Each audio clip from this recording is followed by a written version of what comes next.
Bien, hola, ¿qué tal? ¿Cómo están a todos? Bienvenidos a un nuevo video, como ya comenzando ya prácticamente este año. Y el día de hoy vamos a responder a la pregunta: ¿qué es la teología liberal? Para eso estamos acá. Entonces, los invito a ver rápidamente en qué consiste la teología liberal, porque sí, suena raro, es como un pequeño patito, ¿cierto? Que está ahí nadando contra la corriente. Es porque es algo nuevo, ¿ya? No se trata de algo antiguo, es netamente algo nuevo y vamos a ver de qué se trata. Y la pregunta es esta: ¿qué es la teología liberal? Y eso es lo que yo les voy a ayudar en muy breves minutos a explicar lo que es la teología liberal, ¿ya? Sí, la teología liberal tiene como centro al ser humano. Ha cambiado a Dios como el centro de todo y cree que el ser humano es el centro de todo. Ahí se van todas las cámaras, todos nuestros ojos, toda la atención. Pero en términos más técnicos, podríamos decir, es un movimiento intelectual y teológico del siglo XIX. Está dividido en dos periodos, del comienzo del siglo XIX, finales del siglo XIX, ¿ya? Que se centra en el ser humano, por lo tanto es antropocéntrico, que significa centrado en el ser humano, no en Dios, que sería teocéntrico, ¿ya? Y que enfatiza en los hallazgos científicos, además, en los cuales algunas veces se intenta reconciliar con la Biblia. Ustedes saben que a veces los hallazgos científicos a veces desmienten la Biblia, a veces avalan la Biblia, bueno, depende. Ustedes saben que en la ciencia hay científicos que son cristianos y hay científicos que no son cristianos. Pero en, en un breve resumen, eso sería la definición de teología liberal, ¿ya? Eh, es cuando viene a surgir la teología liberal en un momento en donde todos los planetas, digámoslo de esta forma, giraban alrededor de Dios. Todo, el centro de todo era Dios. Y muchas veces, que la iglesia daba una definición errónea de Dios, pero en el fondo todo giraba alrededor de qué es Dios y quién es Dios, y tratar de comprenderlo, etcétera. Pero la teología liberal cambió eso, y en vez de colocar a Dios en el centro, puso a Homero Simpson, es decir, puso al ser humano, ¿ya? El ser humano es el que se lleva toda la atención. A él, alrededor de él es donde giran todos estos planetas, ¿ya? Entonces, para entenderlo de una mejor manera, la teología liberal, como acabamos de definir, es un movimiento intelectual del siglo XIX y por lo tanto se va a dividir en dos en este siglo XIX. A comienzos del siglo XIX se le va a llamar liberalismo, ¿ya? Que a veces la teología liberal se le confunde solamente con el liberalismo, que fueron, los dos máximos expositores fueron Schleiermacher y Rich, ¿ya? Estos dos teólogos que fueron los fundadores de la teología liberal, ¿ya? Y a finales del siglo XIX va a surgir la teología neoliberal, ¿ya? Que también se le conocen algunos libros como la teología realista. Entonces, cada vez que ustedes vean en algún libro y lean la palabra teología realista, se trata de la teología liberal, pero más específicamente la teología neoliberal, ¿ya? ¿Quién fue fundada de la mano de Fosdick y Orton, ¿ya? De la misma manera, entonces, si nosotros queremos plasmar esto como una carrera de auto, el primer auto y el más importante que todo, que va a ganar la carrera y el que todas las miradas se van tras él, es la razón humana, ¿ya? De manera que le siguen los famosísimos hallazgos científicos, ¿ya? Y le siguen un poquito más atrás, ¿cierto? Lo que dijo Pedrito, lo que dijo Juanito, y al último, lo que diga la Biblia. Esa es la cruda realidad de lo que es la teología liberal. No importa tanto lo que diga la Biblia, es decir, pasa a una especie de segundo plano, ¿ya? Algunos padres de la teología liberal, es decir, cuando se inició esto de comienzo del siglo XIX, uno de ellos fue don Friedrich Schleiermacher, que fue el más famoso de todos y que se lo van a encontrar también en varios libros de teología también, ¿ya? Don Albrecht Rich, ¿ya? Otro es Adolf von Karnak, que fue bastante famosísimo en su tiempo también, y don Ferdinand Christian Bauer. Estos son los cuatro padres de la teología liberal. Pero todavía no hemos dicho de qué enseñaba la teología liberal. Y como esto es una presentación bastante corta, vamos a ver qué es lo que creía don Schleiermacher. Schleiermacher quiso defender el cristianismo tomando como base el sentimiento, ¿ya? pues según es en el sentimiento donde se puede experimentar a Dios. Eso es lo que quería Schleiermacher. Schleiermacher va a salirse de la interpretación bíblica tradicional ortodoxa y va a colocar el sentimiento como la base de todo, ¿ya? Que significa para él experimentar a Dios. Cuando uno experimenta a Dios porque está interpretando correctamente la Biblia, ¿ya? Y puso como piso el sentimiento. Por eso que también Schleiermacher es conocido como el padre de la teología del sentimiento y también se le conoce como el padre del liberalismo religioso moderno. Eso es por una parte cuando estamos hablando de Schleiermacher. De manera que todas estas imágenes, que son enseñanzas bíblicas, de inmediato se las coloco, aquí está.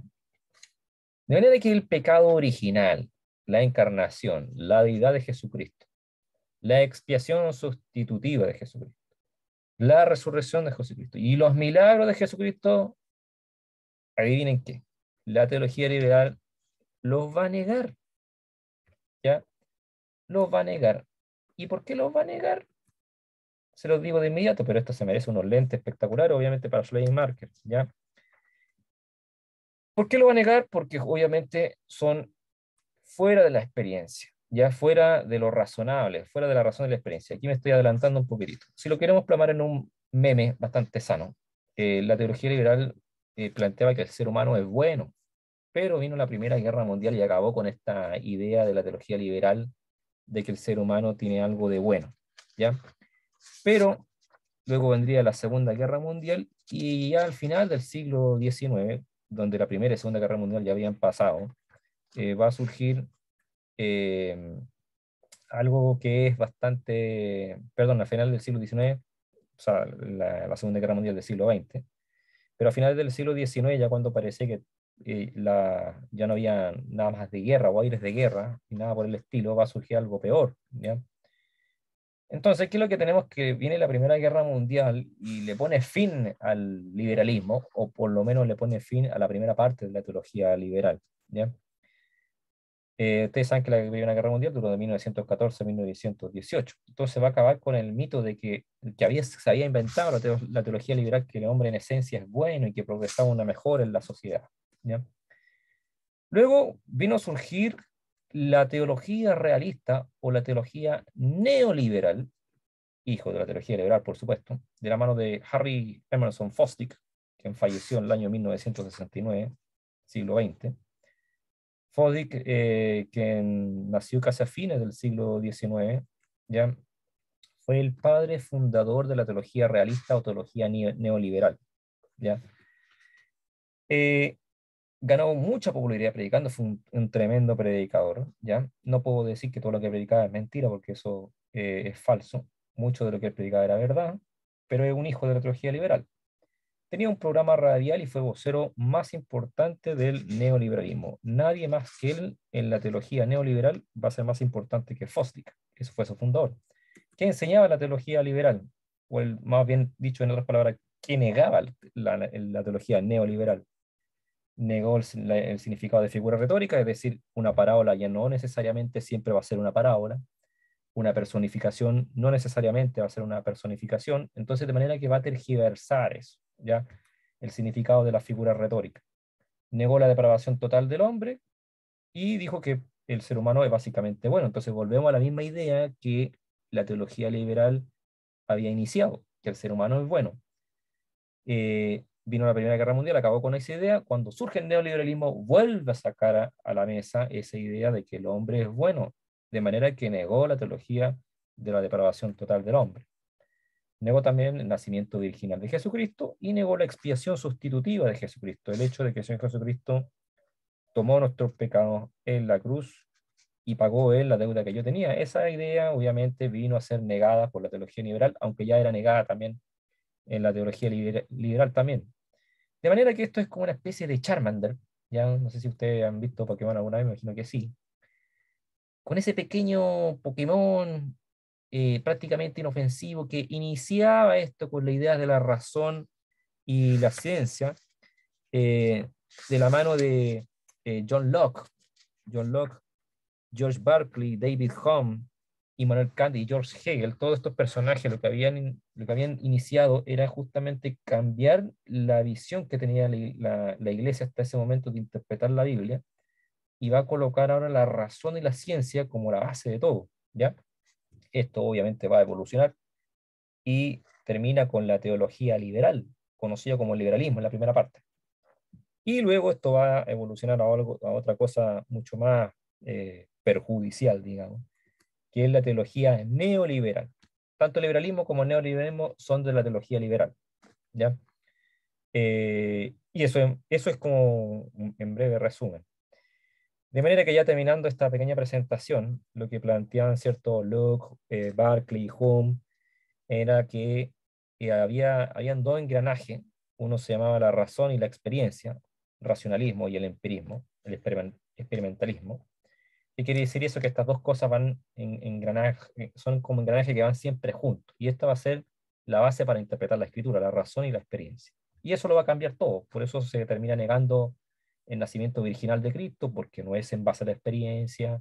Se termina negando la resurrección de Jesucristo, porque eso no es en base a la experiencia, etcétera, etcétera. ¿Ya? De manera que la teología liberal se va a mover en estos dos engranajes, ¿ya? Es decir, Schleiermacher y Rich, que son los dos primeros fundadores más importantes, van a tomar esto como fundamento, ¿ya? Y de manera que, obviamente, el engranaje menor es de donde van a ser a futuro el famoso Evangelio de la Prosperidad, porque el Evangelio de la Prosperidad está basado netamente en la experiencia. Tienes que sentir a Jesucristo, tienes que sentirlo. ¿Quién ha experimentado ese fuego en el corazón? ¿Se fijan? O sea, todo, eh, no importa lo que diga la escritura, si la escritura pasa a un segundo plano, lo que importa es que tú experimentes, ¿ya? Por eso en la surge la basura después del Evangelio de la Prosperidad, que lo vamos a ver otra vez en otro video más adelante, si Dios quiere, ¿ya? Una afirmación de la teología liberal antes de terminar, entonces. La Biblia es un libro común y corriente, eso son ideas de la teología liberal. La Biblia no es inspirada de ninguna forma especial, ¿ya? Negaban la diferencia entre lo natural y lo sobrenatural, negaban los milagros a causa de una interpretación racional, lo que le acabo de decir, ¿ya? Y negaban los dogmas y los absolutos, todo era cuestionable. ¿Qué significa eso? Que aquí la base donde surgen también los grupos heréticos como los mormones, porque los mormones decían, bueno, no hay que respetar ningún dogma, así que hay más canon bíblico. Entonces ellos sacan su libro de Mormón diciendo que hay nueva revelación bíblica. O como los testigos de Jehová, que niegan la doctrina de la Trinidad. Y claro, como no hay ningún dogma en el cristianismo, por lo tanto vamos a negar la doctrina de la Trinidad. ¿Y qué es un dogma? Un dogma básicamente es una verdad fundamental del cristianismo. Son aquellas verdades fundamentales del cristianismo, las cuales son inquebrantables. Es decir, por ejemplo, la deidad de Jesucristo. Que obviamente hoy en día surgen estos grupos que niegan la deidad de Jesucristo también. Dentro de ellos los mismos testigos de Jehová, ¿ya? Otras cosas más que intentaron armonizar el cristianismo pasado de moda con la época que según se vivía, es decir, eh, trataron de no ser tan ofensivo con la escritura, ¿ya? Sino de tratar de armonizar con los tiempos que se vivían, tratar de hacerla más amigable el tema de lo que es el Evangelio, ¿ya? Y lo otro pretendía traer el reino por el esfuerzo humano, es decir, el Evangelio social. ¿Qué significa el Evangelio social?